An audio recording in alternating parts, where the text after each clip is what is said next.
ఇక ఏడోది దైవజ్ఞుడిగా ఎదగాలి మనం. విద్యార్థి స్థాయి నుంచి దైవజ్ఞుడిగా ఎదగాలి. అంతే తప్పితే నక్షత్ర సూచిగా మిగిలిపోకూడదు.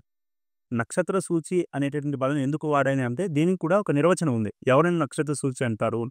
ఎవరిని దైవజ్ఞుడు అంటారు? అనేటటువంటి వాటికి కూడా ఇక రెండవ పాఠంలో ఖచ్చితంగా వాటికి సంబంధించిన శ్లోకాలు, ఆ తాత్పర్యము తెలుసుకుందాం. కానీ ఎప్పుడు కూడా దైవజ్ఞుడిగా ఉండేటటువంటి ప్రయత్నం చేయాలి. దైవజ్ఞుడికి ఏ లక్షణాలు ఉంటాయి? అద్వేషి, నిత్య సంతోషి, గణితాగమ పారగ్రహ అని ఒక శ్లోకం వస్తుంది.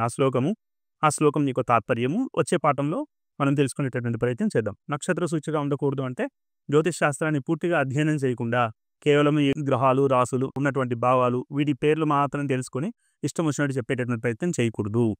గ్రహాలను ఏ విధంగా గణన కట్టాలి అనే విషయం కూడా తెలుసుకున్న తర్వాతనే శాస్త్రాన్ని కొద్ది వరకు క్షుణ్ణంగా అధ్యయనం చేసిన తర్వాతనే ఈ యొక్క ప్రయత్నం చేయాలి. అలా లేకుండా ఉంటే వారిని నక్షత్ర సూచి అంటారు. శాస్త్రంలో ఎంత నిషేధం చెప్పబడిందంటే కూర్చొని సహపంక్తి భోజనం చేసినా కూడా పాపం వస్తుందనుంది. కాబట్టి అలాంటి స్థితిలో మనం పడిపోకూడదు. మన యొక్క లక్ష్యం ఏమిటి అంటే దైవజ్ఞుడిగా ఎదగాలి. దైవజ్ఞుడిగా ఎదగాలంటే ఏ శాస్త్రాలు అధ్యయనం చేయాలి, ఏ విధమైనటువంటి ప్రవర్తన ఉండాలి, ఏ విధమైనటువంటి లక్షణాలు ఉండాలి అనే విషయాన్ని తర్వాత పాఠంలో తెలుసుకుందాం. తర్వాత ధన వ్యామోహంతో చెప్పకూడదు. ఇది చాలా ప్రధానం. ప్రతి ఒక్కరూ శాస్త్రం చెప్పేటప్పుడు మరి డబ్బులు తీసుకోకుండా చెప్పాలా అంటే ఆ మాట అనట్లేదు. చెప్పేటటువంటి అతనికి అంటే ఈ యొక్క దైవజ్ఞ స్థానంలో కూర్చున్న అతనికి ధన వ్యామోహం ఉండకూడదు. వచ్చి చెప్పించుకునే వాళ్ళు ఊరిగా చెప్పించుకోకూడదు. ఊరికే చెప్పించుకునేటటువంటి ప్రయత్నం చేయకూడదు. ఆ విషయం తెలియజెప్పాలి. జ్యోతిష్ శాస్త్రం ఎందుకుంది?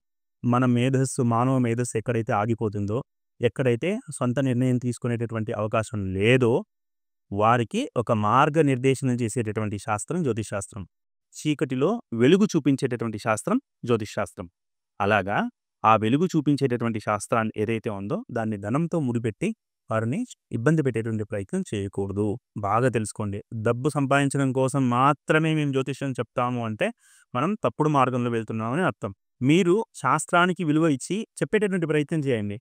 ఫలితాలు విశేషంగా ఫలిస్తూ వెళ్తాయి.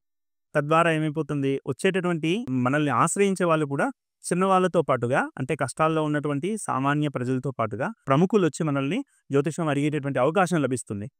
అలా లభించడం వల్ల ఏమైపోతుంది? వారే అడగకుండా ఇచ్చేటటువంటి ప్రయత్నం చేస్తారు. వారికే మనసుకు తోచుతుంది. ఈశ్వరుడు వారికే బుద్ధి కలిగిస్తారు. ఇలా ఇంత ఇవ్వాలి స్వామికి అనేటువంటి బుద్ధి వారికే కలిగిస్తారు. ఈ విషయంలో శాస్త్రాన్ని ధన వ్యామోహంతో చెప్పకూడదు. ఫలితాలు చెప్పేటటువంటి ప్రయత్నం చేయకూడదు.